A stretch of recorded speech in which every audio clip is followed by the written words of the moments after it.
ঘাও তুলে ফেলেন।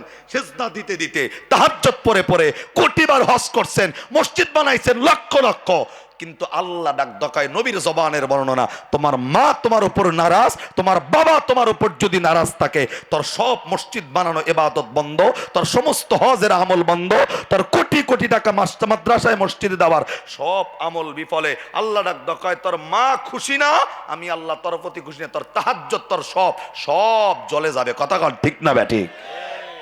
দুনিয়ার জমিনে যত উলামায়ে কেরাম দেখেন, আপনি যত বুজুর্গ দেখেন, পৃথিবীতে এমন কোন বুজুর্গ নাই যেই বুজুর্গ মা বাবার লাগে খারাপ আচরণ করে কেউ বুজুর্গ হয়েছে। কথা কন না কেন? দুনিয়াতে এমন কোন আল্লাহওয়ালা ব্যক্তি নাই যে মায়ের লাগে খারাপ আচরণ কইরা, বাবার লাগে খারাপ আচরণ কইরা আল্লাহওয়ালা হয়েছে, এমন কোন নজির পৃথিবীতে খুঁজে পাবেন না। আমি তো বলি, আমার এই কথার দ্বারা কিছু মানুষ, বিশেষ করে ওলামায়ে কেরাম, একটু দ্বিমত হতে পারে। আমি বলি আমার ব্যক্তিগতভাবে এভাবে, যে বান্দার হায়াতের জিন্দিগিতে 5 ওয়াক্ত নামাজের জায়গায় যদি 4 ওয়াক্ত হয়ে যায়, 1 ওয়াক্ত পরে নাই, আল্লাহ চাইলে বান্দার হক, আল্লাহর হক আল্লাহ মাফ করে দিবে। কিন্তু নামাজ 4 ওয়াক্ত পড়ছেন, 5 ওয়াক্ত পড়তে পারেন নাই, কিন্তু আপনার মা আপনার প্রতি খুশি ছিল, আপনার বাবা আপনার প্রতি সন্তুষ্ট ছিল, আল্লাহ রাব্বুল আলামিন এই মা বাবার সন্তুষ্ট কবুল করে আপনার জন্য নাজাতের জরিয়া করবে। কথা কন ঠিক না ব্যাঠিক? কিন্তু ইবাদত করে দুনিয়াটা ভরায় ফেলছেন, মাগার মাটাও বেজার, বাবাটাও বেজার। আরে ভাই, আমি এই বয়ান সাধারণত করি না, অনেক দিন আগে এই বয়ানটা করছিলাম এক জায়গায়। বাংলাদেশের ভিতরে এই যে এই পরিবেশ, মানে সারা বাংলাদেশ ঘুরলে অনেক দরদের মা বাবার চোখের পানি আমাদের দেখতে হয়। যখন বসে থাকি বয়ানে ওঠার আগে আইসা ডাক দকায়, হুজুর পোলাঢারে মানুষ করছি ছোটবেলার থেকে কষ্ট করে, পোলাঢারে বিদেশ দেওয়ার পর আজকে 2টা বছর হয়েছে, আমার ফোলা আমারে বাবা কইয়া ডাক দেয় না। এই বাবা কইয়া ফোলা ডাকে না বাপেরে। কতটা কষ্টের হতে পারে বিষয়টা খেয়াল করেন।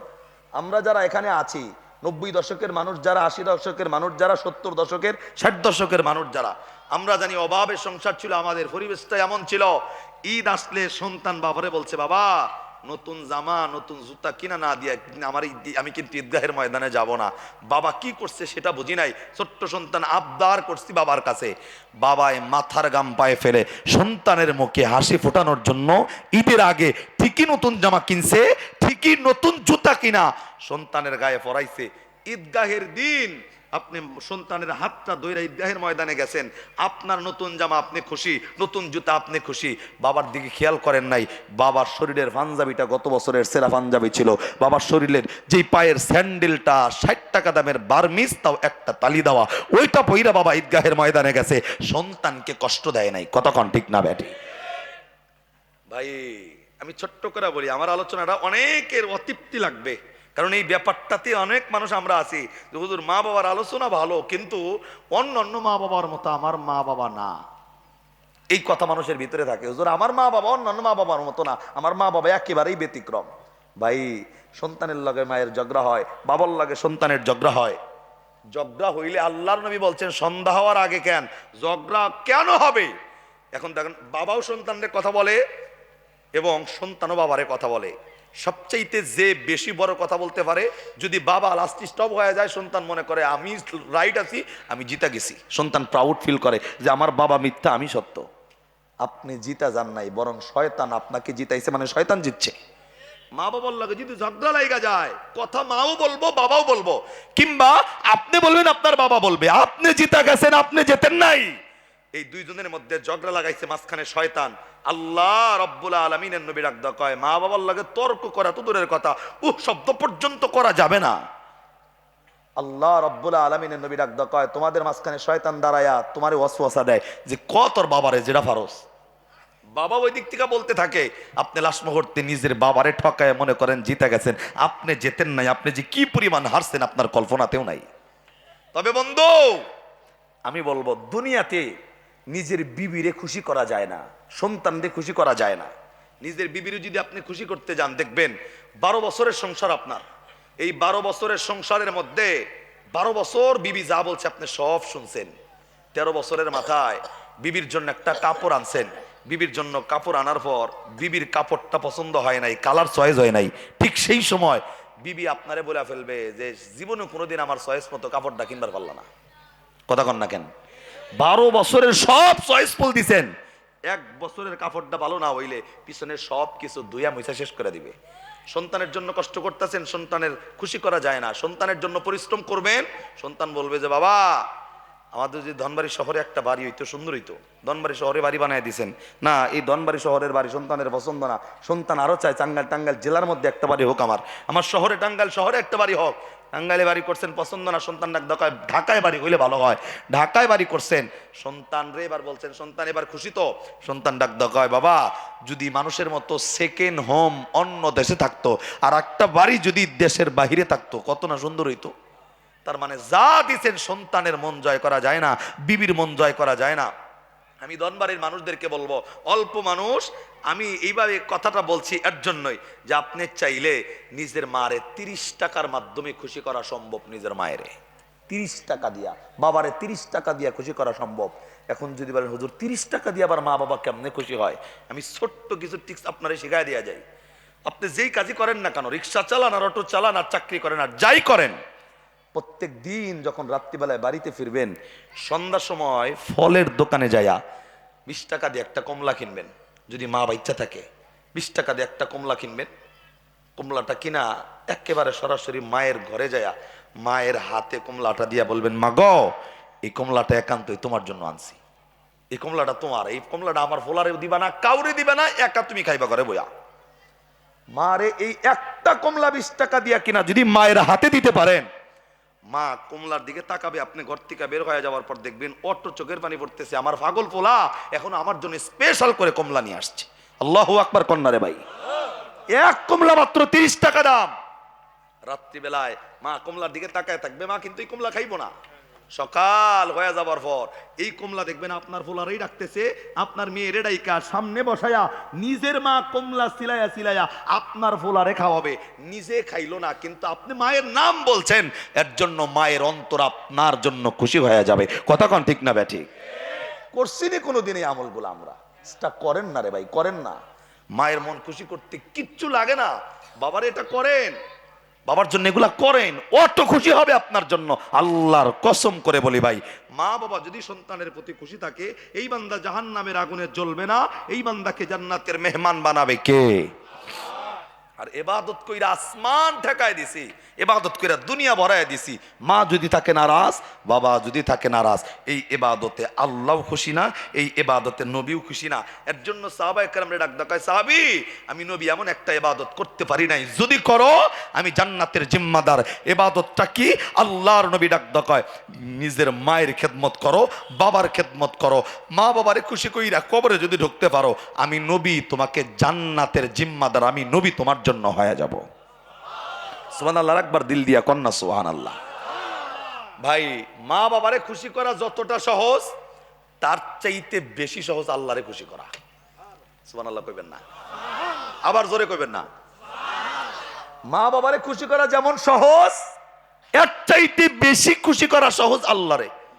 এখন যদি বলেন হুজুর আল্লাহরে আবার এত সহজে খুশি করা যায়? হ, আল্লাহরে এর চাইতে সহজে খুশি করা যায়। যেমন আল্লাহ পবিত্র কোরআনে অনেকগুলো আয়াত নাজিল করছেন। যেমন এক নম্বরে বলছি সূরা জুমার 24 পারার 3 পৃষ্ঠার 9 নম্বর লাইনের 53 নম্বর আয়াতে আল্লাহ আপনার জন্য নাজিল করছেন। সূরা ফুরকান 19 নম্বর পারার 5 নম্বর পৃষ্ঠার 2 নম্বর লাইনের 70 নম্বর আয়াত আল্লাহ নাজিল করছেন।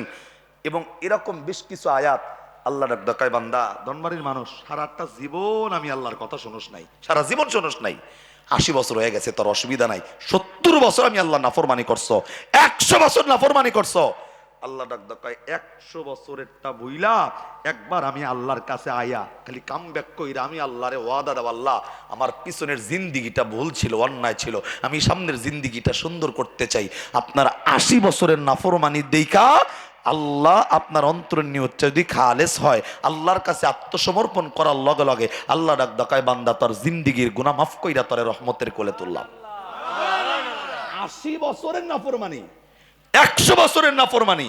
আল্লাহ সূরা জুমার 24 পারার 3 পৃষ্ঠার 9 নম্বর লাইনে 53 নম্বর আয়াতে বলেন, কুলিয়া ইবাদিয়াল্লাযীনা আসরাফু আলা আনফুসিহিম লা তাকনাতু মির রাহমাতিল্লাহ ইন্নাল্লাহা ইয়াগফিরুয যুনুবা জামিআ ইন্নাহু হুয়াল গফুরুর রহিম। আল্লাহ ডাক দেয়, বান্দা 80 বছর 100 বছর বুঝি না, আরে কোটি কোটি বছর যদি তোর হায়াত থাকে, সারা জীবন নাফরমানি করছো, মৃত্যুর আগের দিন আমি আল্লাহর কথা যদি স্মরণ হয়, একবার মাপচা দিলেন নিয়তটা খালেস কইরা, আমি আল্লাহ তার জিন্দিগির গুনাহ মাফ কইরা তোরে রহমতের কোলে তুলবো। মানে মা বাবারে খুশি করতে একটু কষ্ট হলেও আল্লাহরে খুশি করা তার চাইতে বেশি সহজ। আর আল্লাহরে এই দুইটা শ্রেণী, এক নাম্বার মা বাবা, দুই নাম্বার আল্লাহ, এই দুই ব্যক্তি যদি খুশি না হয়, আল্লাহর ব্যক্তি বলবো না আমি, মহান আল্লাহ এবং মা বাবারে খুশি করা ছাড়া কোন বান্দার কপালে জান্নাত আছে? এই ঈমান থাকলে জোরে বলেন আছে? আমি আপনাকে জান্নাতে যাওয়ার সহজ কিছু রাস্তা আপনাদেরকে দেখায় দিচ্ছি আজকে, যে এগুলার মধ্যে জান্নাত আপনার জন্য, এগুলার মধ্যে জান্নাত। আমার ভাইরা, এর জন্য আল্লাহ রাখ দেখায়, আমি আল্লাহর ইবাদতের পরে যেই কাজটা করবা, আল্লাহ যেমন বলছেন কদা রাব্বুকা আল্লা তা'বুদু ইল্লা ইয়া, আমি ইবাদতের পরে যেই কাজটা করবা, ওয়াবিল ওয়ালিদাইনি ইহসানা, মা বাবার খেদমত করো। কে বলছে? একটু আল্লাহর নামটা কইেন, কে বলছে? আল্লাহ। আবার জোরে বলেন আল্লাহ। ইবাদতের জন্য আপনারে আমারে ডাকছে কে? আল্লাহ। জোরে বলেন না আল্লাহ। আপনাদের এই এলাকায় আপনারা খালি এডি মুসলমান আর বাদ বাকি সব হিন্দু নাকি? কথা কন না। বাহিরে যারা আছে, এলাকায় যারা বসবাস করে, এগুলা কি হিন্দু না বৌদ্ধ? কথা কন। এই কথা কাউকে ভাই, এমনিই লোক নাই, তোমরা আরো পরিবেশটা নষ্ট করো। ভাই এদিক তাকান, মুসলমান বলেন, হিন্দু বলেন, বৌদ্ধ বলেন, খ্রিস্টান বলেন, যেই থাকুক, যারা মাহফিলে ঢুকছে এবং ঢোকে নাই, সবাইকে ইবাদতের জন্য কে ডাকছে? আবার দিল দিয়া বলেন, কে ডাকছে? এখন যদি বলেন হুজুর হিন্দুরে আল্লাহ ডাকছে, হ হিন্দুরে আল্লাহ ইবাদতের লিগে ডাকছে, বৌদ্ধরে আল্লাহ ইবাদতের লিগে ডাকছে, খ্রিস্টানরে আল্লাহ ইবাদতের লিগে ডাকছে। যদি না ডাকতো, এই হিন্দুরা কিয়ামতের ময়দানে আল্লাহরে যায় কইতো, আল্লাহ 12 পাড়ার মুসলমান গুলিকা কোরআনের আয়াত নাজিল করছো, আমগো আয়াত কই? যদি আয়াত থাকতো তাহলে কালেমা পড়তাম, তাহলে আমরা মুসলমান হইতাম, ইবাদত করতাম। যদি আয়াত না থাকতো, হিন্দুরা আল্লাহরেও ছাড়তো না। এই একটা কথা বলি, 12 পাড়ার মানুষ আওয়াজ দেন, মুসলমানের জন্য গরুর গোশত খাওয়া হালাল না হারাম? যারা কথা কয় না এরা মানে জীবনে গরু খায় না। জোরে বলেন, গরু খাওয়া হালাল না হারাম? মুসলমানের জন্য মরা মাছ খাওয়া হালাল না হারাম? মুসলমানের জন্য হারাম কইলো কেডা? মরা মাছ খাওয়া কি? মুসলমানের জন্য মরা গরুর গোশত খাওয়া হালাল না হারাম? হিন্দুর জন্য গরুর গোশত খাওয়া হালাল না হারাম? এই যে ঠাস করে যে হারাম কইলেন, কোন মৌলবীর ফতোয়াই কইলেন? এবার বলেন। আমি যে কইলাম হিন্দু বলিকা গরুর গোশত খাওয়া হালাল না হারাম, ঠাস করে এক যুগে কয়ালাইলেন গরুর গোশত খাওয়া হারাম, কোন মৌলবী ফতোয়া দিছে? এটা কোন? আপনি কখনো মসজিদের ইমাম সাহেব কইতে আজ পর্যন্ত? কোন মৌলবীর ফতোয়াই কইলেন? না খাইলে আমগো কি? কথা কন না কেন? ওরা যদি না খায় আমগো কিতা? যেমন এই যে কিছুদিন পরে রমজান আইতেছে, আল্লাহ কইছে বান্দা রোজা রাখ। এখন আমাদের মুসলমানও কিছু আছে যে রোজা আল্লাহ রাখতে কইলে কি হইব, এই বেটা কালা পর্দার আড়ালে যায় আছে, এখানে ঢুকলে আল্লাহ দেখে না, এখানে যে খায়। কথা কন না কেন? ঠিক ওই রকম অনেক হিন্দুর অভাব নাই, যেই বেড়া হোটেলের একবারে সিফাই বয়া ওইটার রে অর্ডার দেয়, বেড়া সিনার মাংস দিয়া 3 পিস মাংস দিয়া কটা বাদ দিস। কথা কন না কেন? পৃথিবীতে যত গোস্ত দেখেন, গরুর গোস্তর মতো কোনো স্বাদ কোনো গোস্ত হিন্দুরা যে খায় না, এটা কোনো বলাই যাবে না। ওরা বহু খায় কিন্তু কয় না। কথা জোরে কন। কিন্তু একটা দুঃখজনক বিষয় আমাদের বাংলাদেশে চলে, এটা হইলো যখন পূজা আহে, আমাদের বাংলাদেশের কিছু মুসলমান দেখুন একটা সাইনবোর্ডটা নেয় দিছে, ধর্ম যার যার উৎসব সবার। কথা কয় না? ধর্ম যার যার উৎসব, মানে এই সাইনবোর্ড দাও মানে প্রসাদ খাওয়ার ধান্দা। কথা কন না কেন? এই ধর্ম যার যার উৎসব যদি সবার হয়, আমি বলবো আপনাদের বুঝাবো, উত্তর দিয়েন। আমরা মুসলমান, আমাদের ধর্ম ইসলাম, আমরা ইসলাম মানি, আমরা কুরবানি করি, আমরা রমজানে রোজা রাখি, শুক্রবারে জমা পড়ি। এখন ধর্ম যার যার উৎসব সবার, আপনি কয়া দুর্গা পূজায় যায় নাচলেন, আজ পর্যন্ত কোন হিন্দু, আমি জুমার নামাজ বাদ দিলাম, ঈদের নামাজে আয়া 2 রাকাত ওয়াজিব নামাজ পড়ছে, প্রমাণ আসেনি? তুমি তোমার ইমান বিক্রি কইরা ধর্ম যার যার উৎসব কইয়া তার হিন্দু পূজায় গিয়া নাচলা, আজ পর্যন্ত তো একটা হিন্দুর ঈদগাহের ময়দানে আনতে পারলা না। কথা কন না? তার মানে তোমার আমার ভিতরে যে ইমানের দুর্বলতা, আর ওদের ধর্মের আত্মবিশ্বাস আপনার আমার চাইতে এটা বেশি প্রমাণিত হয়ে যায়। কথা কন ঠিক না বেটে? কোন মুসলমান যদি হয় এই স্লোগান জবানে দিতে পারবে। আমি আবারও বলছি, এখন যদি বলেন হুজুর হিন্দুর ডাক, ইবাদতের ডাক কোন জায়গায়? এদিক তাকান। হিন্দুর যে আল্লাহ ডাকছেন, আল্লাহ আয়াত নাজিল করছেন সূরা জারিয়ার 56 নম্বর আয়াতে, যেমন আল্লাহ বলছেন ওয়া মা খালাকাতুল জিন্না ওয়াল ইনসা ইল্লা লিয়াবুদুন। আল্লাহ বলেন মানুষ এবং জিন জাতিকে আমি আল্লাহর ইবাদতের জন্য বানাইছি। এখন আমি আপনার যদি জিজ্ঞাসা যে মানুষ কারা, হিন্দু মানুষ, বৌদ্ধ মানুষ, খ্রিস্টানও মানুষ, ইহুদি মানুষ, মুসলমানও, আল্লাহ ডাক দেখায় ওয়া মা খালাকাতুল জিন্না ওয়াল ইনসা ইল্লা লিয়াবুদুন। মানুষ যারা ইবাদত করবে কার? আরেকটা আয়াত আছে সূরা বাকারা 1 নম্বর পারার 3 নম্বর পৃষ্ঠার 11 নম্বর 10 নম্বর লাইনের 21 নম্বর আয়াত। আল্লাহ এই আয়াতে ডাক ডাকা, ইয়া আইয়ুহান নাস, ইয়া মানে হে আইয়ুহান নাস, হে মানব সম্প্রদায়, নাস সুবুদু, ইবাদত করো রব্বাকুম, কার ইবাদত? এখন আমি আবার বলি, এই যে আল্লাহ বলি আইয়ুহান নাস, এই নাস শব্দের ব্যাখ্যা হইল মানুষ, এই নাস শব্দের অর্থ হলো মানুষ। নাস শব্দের অর্থ কি? এখন আল্লাহ তো বললেন ইয়া আইয়ুহান নাস, এই মানুষ যারা, নাস উবুদু, ইবাদত করো রব্বাকুম, কার ইবাদত? এখন আপনারা আওয়াজ দেন, আমরা যদি মানুষ হই, হিন্দুরা কি? কথা কোন, জোরে কোন। বৌদ্ধরা, খ্রিস্টান, নাস্তিক। এখন সবাই যদি মানুষ হয়, এই আয়াতে তার মানে প্রমাণ ইবাদতের জন্য ডেকেছেন কে? এখন যদি বলেন হুজুর মানুষ কারা, আমি বলবো জাতি ধর্ম বর্ণ নির্বিশেষে, হিন্দু, বৌদ্ধ, খ্রিস্টান, ইহুদি, নাসারা, কামার, কুমার, জেলে, তাঁতি, চাষারু, দাবারু, মদারু, জোয়ারু, গাজারু, মাজারু, doctor, master, helper, contractor, driver, রাজরানী, চাকরানী, ফকির, ফকিরনি, ইতিম, মিসকিন, অনাথ, অনাথিনী, ফতেভরা, আদামরা, কাঙ্গাল, কাঙ্গালিনী, হাবিলদার, চৌকিদার, দফাদার, রফাদার, মেম্বার, ইঞ্জিনিয়ার, জজ, ব্যারিস্টার, সরকার, উকিল, মুক্তার, আওয়ামী লীগ, বিএনপি, জাতীয় পার্টি, জামাত ইসলাম, চরমনাই, শর্ষিনা, জাসদ, মাসদ, কালা, ধলা, ইত্যাদি ইত্যাদি। এগুলা কি? কথা জোরে কয় না। আল্লাহ ডাক দাও, কয় মানুষ যদি হও, ইয়া মানে হে আইয়ুহান নাস, মানুষ হইলে না সুবুদু, ইবাদত করো রব্বাকুম, অন্য কারো নয়, ইবাদত করবা কার? তার মানে মানুষ যারা, তাদেরকে ইবাদতের জন্য আল্লাহ আহ্বান করেছেন, কোরআনের আয়াতের বর্ণনা। ঠিক এমনি আল্লাহ সূরা বনী ইসরাইল 15 পারার 3 পৃষ্ঠা 7 নম্বর লাইনের 23 নম্বর আয়াতে আল্লাহ বলেন, ওয়াকাদা রাব্বুকা আল্লা তা'বুদু, এই ইবাদত করো আমি আল্লাহর, 2 নম্বরে ইবাদতের পরে ইল্লা ইয়াহু ওয়া বিল ওয়ালিদাইনি ইহসানা, মা বাবা থাকলে তার সাথে সৎ আচরণ, ভালো আচরণ, মা বাবার খেদমতের কথা কোরআনে বলেছেন কে? এবার দিল লাগান, কোন বান্দা যদি মায়ের লগে বাবার লগে নাফরমানি কইরা কবরে চলে যায়, তার জন্য শাস্তির ছোট্ট একটু আলোচনা দিল লাগান। এবার আজ থেকে 1000 বছর আগে আল্লাহর নবী বের হইছেন রাস্তায়, হাঁটতে গিয়া দেখেন রাস্তার পাশে বিশাল বড় কবরস্থান। আল্লাহর নবী তাকায় দেখে বিশাল কবরস্থানের মধ্যে, নবী তাকাইতে দেরি, আল্লাহ পাক তার চোখের মধ্যে দেখায় দিছেন অনেকগুলা কবরের মধ্যে একটা কবরে দাউ দাউ করে জাহান্নামের আগুন জ্বলতেছে। একবার নাউজুবিল্লাহ জোরে হবে। কবর অনেক, কিন্তু একটা কবরে জাহান্নামের আগুন জ্বলছে। আল্লাহর নবী তাকায় দেখতেছেন কবরের মাঝখানে।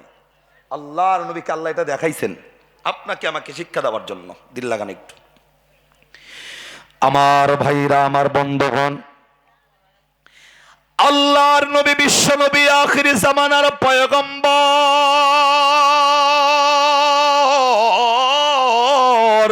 এ বন্ধু, আজ থেকে 1000 বছর আগে আল্লাহর নবী হাঁটি হাঁটি পা পা করে এ বন্ধু রাস্তা অতিক্রম করার সময় এ বন্ধু তাকাইয়া দেখেন আল্লাহ রব্বুল আলামিনের একজন বান্দা এ বন্ধু তাকে কবরে রাখার পর এই বান্দার কবরে আমার আল্লাহ রব্বুল আলামিন জাহান্নামের আগুনটা জ্বালায়া দিছি। আল্লাহর নবী জাহান্নামের আগুনওয়ালা কবরটা দেখা এ বন্ধু দয়ার নবী, মায়ার নবী, রহমতের নবী আর সামনে দিকে যায় নাই। আল্লাহর নবী কবরস্থানের পাশে গিয়া দাঁড়ায় গেছে। এ বন্ধু আল্লাহর নবী, আপনার আমার নবী, এ বন্ধু মানুষের কবরে জাহান্নামের আগুন জ্বলা দেখা আল্লাহর নবী তো সামনে দিকে চইলা যাওয়ার মতো নবী না। কেননা বন্ধু নবীর অন্তরে উম্মতের মোহাব্বতের ভালোবাসার অভাব নাই। আল্লাহর নবী ওই কবরস্থানের পাশে দাঁড়াইয়া আমার আল্লাহ রব্বুল আলামিনের কাছে হাত তুইলা দিছে। এ বন্ধু এই কবরবাসীর জন্য আল্লাহর নবী কবরের পাশে দাঁড়াইয়া আল্লাহকে ডাক কয়, মাবুদ জানি না কোন কারণে এই বান্দার কবরে জাহান্নামের আগুন জ্বলতেছে। এ মালিক আল্লাহ তোমার দরবারে ফরিয়াদ, আল্লাহ আমি নবী তোমার কাছে দোয়া করতেছি। আল্লাহ জানি না এই বান্দার কবরে কোন কারণে জাহান্নামের আগুন জ্বলে, আল্লাহ আমি নবীর দোয়াটা কবুল কইরা এই বান্দার কবরটা তুমি জান্নাতের বাগান বানায়া দাও। জবান বন্ধ নয়, আওয়াজ করে কন্যা সুবহানাল্লাহ। এ বন্ধু, আল্লাহর নবী কবরস্থানের পাশে দাঁড়াইয়া আল্লাহরে ডাক দাও, কয় মাবুদ, আল্লাহ কবরটা জাহান্নামের আগুন জ্বলতেছে, আল্লাহ কবরটা তুমি জান্নাতের বাগান বানা দাও। এ বন্ধু, পয়গম্বর দোয়া করেছে, আল্লাহর নবী দোয়া করলে আল্লাহ কখনো দোয়াটা ফেরত দেয় নাই। এ বন্ধু, আল্লাহ সদা সর্বদা দোয়াটা কবুল কইরা নিছে। কিন্তু বন্ধু, এই কবরস্থানে যেই বান্দা ঘুমায়, আল্লাহর নবী নিজে দোয়া করার পর আস্তে করে আল্লাহ গাইবি আওয়াজে নবীরে ডাক দাও, কয় নবীজি, এ পয়গম্বর, এই কবরবাসীর জন্য আপনি দোয়া কইরেন না, এই কবরবাসীর জন্য হাতটা বাড়াইয়া দিয়েন না, কেননা আমি আল্লাহ এই কবরবাসীর জন্য আপনি নবীর দোয়াটা কবুল করতে পারবো না। একবার আওয়াজ করে কন্যা নাউযুবিল্লাহ। আরে আল্লাহর নবী দোয়া করছে, আবার আল্লাহ নবীর মতো নবীর দোয়াটা ফিরায় দেয়, কারণ কি? এ বন্ধু, আমরা কিন্তু জানি পয়গম্বরের দোয়ার এমন ফজিলত। নবীর সাহাবী ওমর যখন কাফের ছিল, আল্লাহর নবী বৃহস্পতিবার দিবাগত রাত্রিতে আল্লাহর কাছে দোয়া করেছেন, আল্লাহ আমি নবীর দোয়াটা কবুল করো। আবু জেহেল কিংবা ওমর, এই দুইজনের একজনকে ইসলামের জন্য কবুল কইরা ইসলামটা শক্তিশালী করো। আল্লাহ পাক কিন্তু সেই নবীর দোয়াটা ওমরের জন্য কবুল করেছেন। পরের দিন আল্লাহর নবীর কাছে ওমরের মতো মানুষ কালেমা পড়ে মুসলমান হয়েছে, সুবহানাল্লাহ। এ বন্ধু, এত বড় কাফের নবীর হাতে মুসলমান, আল্লাহ কেমনে দোয়া কবুল করতেন? এ বন্ধু, শুধু তাই নয়, আর একটু ছোট্ট কথা বলি। নবীর সাহাবী হযরতে আবু হুরায়রা রাদিয়াল্লাহু তাআলা আনহু, আল্লাহর নবী থেকে সবচাইতে বেশি হাদিস যিনি বর্ণনা করেছেন, এই সাহাবী আবু হুরায়রা আল্লাহর নবীর হাতে কালেমা পড়ে মুসলমান হওয়ার পর তার দরদের মা কালেমা পড়ে মুসলমান হয় নাই। আবু হুরায়রা যখন নবীর কাছ থেকে নিজের বাড়িতে যাইতো, প্রত্যেক দিন মা তার নিজের সন্তানকে নবীর কাছে যাওয়ার অপরাধে বকাবাজ্য করত। লাস্ট একদিন নবীর দরবার থেকে ফিরতে দেরি হওয়ায় নিজের দরদের মা এত বড় সন্তানের শরীরে আঘাত করছে, হাত তুলছে। এ বন্ধু, আবু হুরায়রার মন খারাপ লইয়া আল্লাহর নবীর কাছে আইসা হাজির। আল্লাহর নবীরে ডাক দাও, কয় নবী গো, আমি আপনার দরবার থেকে বাড়িতে যাওয়ার কারণে আমার মা, আমি ইসলাম ধর্ম গ্রহণ করার কারণে আমার মা তো আমাকে পিটাইছে, আমারে মারছে। আল্লাহর নবীরে আবু হুরায়রা ডাক দাও, কয় হুজুর, আমার মা যেহেতু আমার শরীরে আঘাত করলো, হাত তুললো, এ নবী, আমার মায়ের জন্য আপনি যে কোনো একটা পদক্ষেপ গ্রহণ করেন, একটা ব্যবস্থা গ্রহণ করেন।